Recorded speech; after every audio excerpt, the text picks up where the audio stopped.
Road భద్రత పాటితో ఆనందంగా జీవితం. ఈరోజు మనం ఈ వీడియోలో తిరుత్తని సుబ్రహ్మణ్య స్వామి ఆలయం అయితే మనం చూస్తున్నాం. అంతా కూడా వెనకాల గోపురం, ఇది మెయిన్ ఫ్రంట్ మాట. రోడ్డు భద్రత పాటితో ఆనందంగా జీవితం. శబరిమల యాత్ర కారులో వెళ్దామని చెప్పని మేము నిర్ణయించుకోవడం జరిగింది. ఒక శబరిమలయే కాకుండా ఇంక ఇతర ఆలయాలను కూడా చూసొద్దామని చెప్పని మొత్తం ప్లాన్ చేసుకుంటే 14 రోజుల పాటు 3600 కిలోమీటర్ల పాటు ప్రయాణం చేయాలని అయితే మా యాత్ర అయితే ప్రారంభమైంది. ఈ యాత్రలో మొదటిగా సుబ్రహ్మణ్య స్వామి ఆలయమైన తిరుత్తని రావడం అయితే జరిగింది. విజయవాడ పక్కన ఉన్న ఇబ్రహీంపట్నం నుంచి 480 కిలోమీటర్లు ప్రయాణం చేసి మేము ఇక్కడ చేరుకోవడం అయితే జరిగింది. తిరుపతి నుంచి 70 కిలోమీటర్ల దూరంలో, అదే కాంచీపురం నుంచి 85 కిలోమీటర్ల దూరంలో ఈ ఆలయం అయితే ఉంటుంది. ఈ ఆలయం తమిళనాడులో ఉన్న సుబ్రహ్మణ్య స్వామి ప్రసిద్ధ క్షేత్రాల్లో 6 పదవీడుల్లో ఈ ఆలయం ఒకటి. ఈ ఆలయం తమిళనాడులో చాలా ఫేమస్. మనం సుబ్రహ్మణ్య స్వామి అంటాం, ఇక్కడ మురుగన్ అని చెప్పని అంటారు. ఈ ఆలయానికి చరిత్ర కూడా చాలా అంటే చాలా గొప్పగా అయితే ఉంటుంది.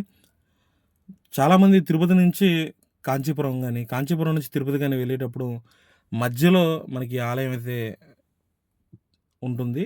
కానీ చాలామంది తెలియకైతే మన తెలుగు ప్రజలైతే ఈ ఆలయానికి అయితే వెళ్ళరు. నేను కూడా ఒక 3-4 సార్లు ఈ రూట్లో ప్రయాణం చేసినా కూడా ఈ ఆలయానికి అయితే నేను వెళ్ళలేదు. ఈ ఆలయం స్థానిక చరిత్ర ప్రకారం, అంటే దొరికిన ఆధారాల ప్రకారం 1600 సంవత్సరాలకు మునుపు నుంచే ఇక్కడైతే ఆలయం అయితే ఉంది. పురాణాల్లో కూడా చాలా అంటే చాలా ప్రాధాన్యం ఉన్న ఆలయం ఇది. ప్రజల్ని, మునుల్ని ఇబ్బందులకు లోన్ చేస్తున్న సురపద్ముడు అనే రాక్షసుణ్ణి అంతం చేసిన అనంతరం వల్లీదేవిని వివాహం చేసుకోవడానికి బోయికుల రాజులతో కూడా స్వామివారు చిన్న యుద్ధం అయితే చేశారు.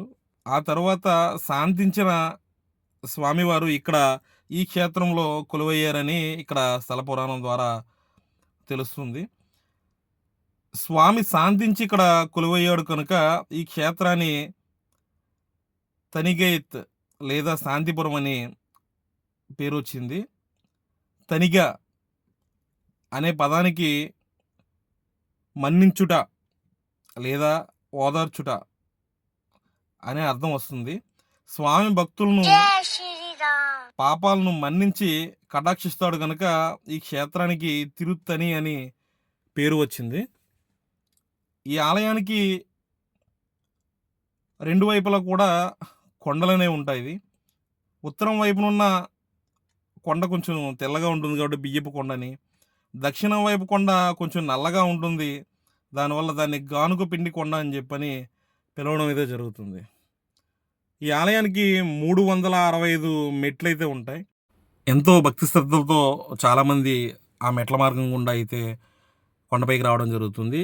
అదేవిధంగా 1.5 కిలోమీటర్ ఘాట్ రోడ్ కూడా ఉంటుంది. చాలామంది ఘాట్ రోడ్లో వస్తారు, చాలామంది మెట్ల మార్గంలో వస్తారు. మెట్ల మార్గంలో వచ్చే కాడ కేసు కండెన్సాలు ఇవన్నీ కూడా ఉంటాయి. తర్వాత ఇది మనకి కోనేరు ఇవన్నీ కూడా మెట్ల మార్గంలో అయితే మనకు కనిపిస్తాయి, కానీ ఘాట్ రోడ్లో వచ్చినప్పుడు అయితే మనకు కనిపించవు. ఇక్కడ ఇంకో విషయం ఏంటంటే, కుమారస్వామి తన తండ్రిని పూజించడం కోసం ఈ ఆలయానికి ఈశాన్య భాగాన శివలింగం ప్రదర్శించి సేవించడం జరిగింది. ఇప్పుడు మనం చూస్తున్న ఆలయం ఇదే.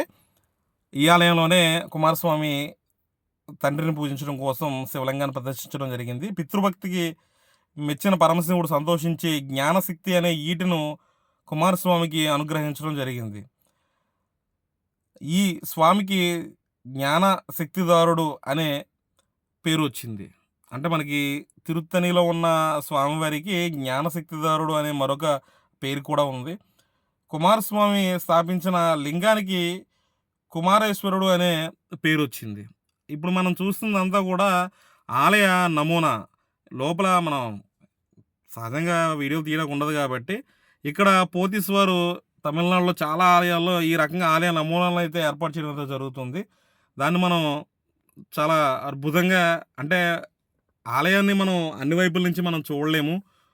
కారణం ఏంటంటే మనం ఏదో ఒక వైపు నుంచి వెళ్తూ ఉంటాం, వస్తూ ఉంటాం. కానీ ఇక్కడ మనం చాలా చక్కగా ఈ అద్దాల పెట్టిలో పెట్టిన ఈ ఆలయాన్ని మనం చూసి చాలా ఆనందంగా అయితే మనం ఫోటోలు ఇవి తీసుకోవచ్చు. కానీ లోపలైతే మనం తీసుకోవడానికి ఎటువంటి అనుమతులైతే ఉండవు. అంటే లోపల ఆలయం లోపల వీడియోలు, ఫోటోలు తీయడానికైతే ఎటువంటి అనుమతి అయితే ఉండదు. ఇక్కడ మనం బయటకొచ్చినప్పుడు కొండ దూరంగా కనిపిస్తుంది కదా! అది ఆలయానికి ఒకవైపున ఉన్న కొండ. ఇలాగ 2 వైపులా అవతల వైపు కూడా ఇంకో కొండ ఉంటది. 2 కొండలకి మధ్యన అయితే ఇక్కడ మనకి స్వామివారి ఆలయం అయితే ఉంటుంది. దూరంగా మనకి స్నానపు గదులు ఇవన్నీ ఉంటాయి. మనం కింద చేయొచ్చు, లేదంటే ఎంట్రన్స్‌లో ఉంటే అక్కడ చేయొచ్చు. లేదంటే ఇక్కడికి వచ్చిన తర్వాత ఆలయ ప్రాంగణంలో కూడా మనం స్నానాలు ఇయన్నీ చేయడానికైతే సౌకర్యాలైతే ఉంటాయి. కానీ కేశఖండం స్థలం అయితే కిందే ఉంటుంది. ఈ ఆలయానికి చాలా అంటే చాలా స్థల పురాణం పరంగా కావచ్చు, స్వామివారి విశేషాల పరంగా కావచ్చు, చాలా అంటే చాలా ప్రత్యేకతలున్నాయి. ఇక్కడ మనకి గమనిస్తే ఈ ప్రసాదశాలలో తెలుగులో కూడా మనకి బోర్డులైతే కనిపిస్తాయి.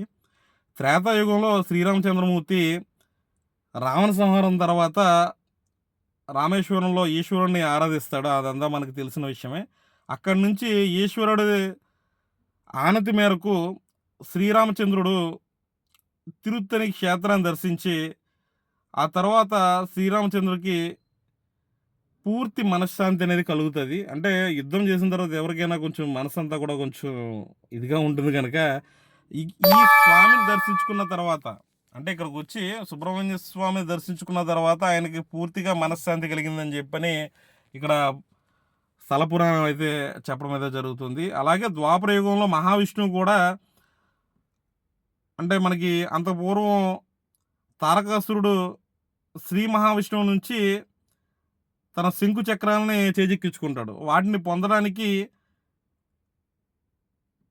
విష్ణుమూర్తి కూడా ఈ క్షేత్రాన్ని సుబ్రహ్మణ్యుడిని పూజించి ఆయన పోగొట్టుకున్న శంకు చక్రాలని తిరిగి పొందాడని చెప్పని చరిత్ర అయితే మనకి స్థల పురాణం ద్వారా అయితే తెలియడం అయితే జరుగుతుంది. అంతే బ్రహ్మ కావచ్చు, దేవేంద్రుడు కావచ్చు, అనేక మంది దేవతలు ఈ ఆలయంలో స్వామివారిని కొలిచారని చెప్పని ఇక్కడ స్థల పురాణం అయితే చెప్పడం జరుగుతుంది. ఇక్కడ ఇంకో విషయం ఏంటంటే, తమిళనాడు ఈ ఆలయాల్లో ఉప్పు ప్యాకెట్లు దిష్టి తీయించుకోవడం అనేది జరుగుతూ ఉంటది. ఇక్కడ ఉన్నారు కదా! ఆవిడకి ఎంతో కొంత డబ్బులు ఇచ్చి మనం ప్యాకెట్ ఇస్తే దిష్టి అయితే తీస్తది.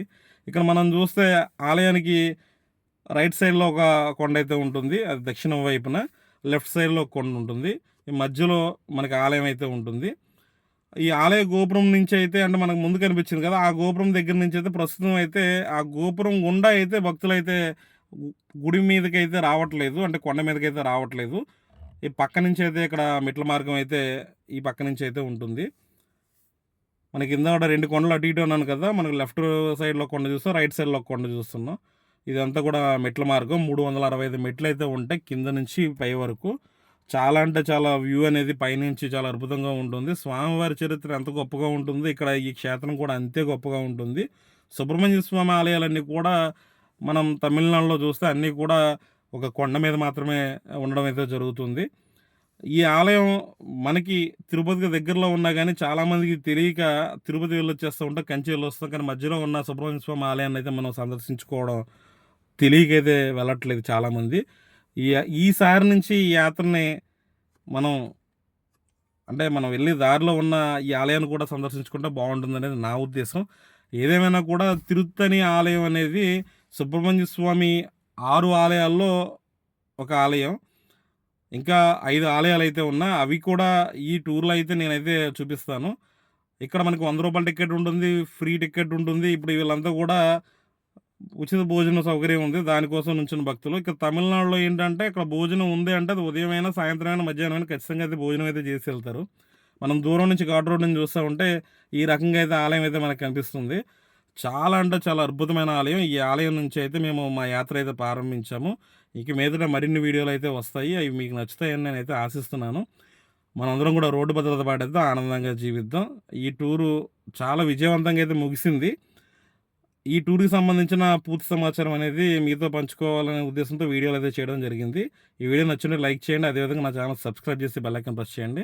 నెక్స్ట్ వీడియోతో మళ్ళీ కలుద్దాం.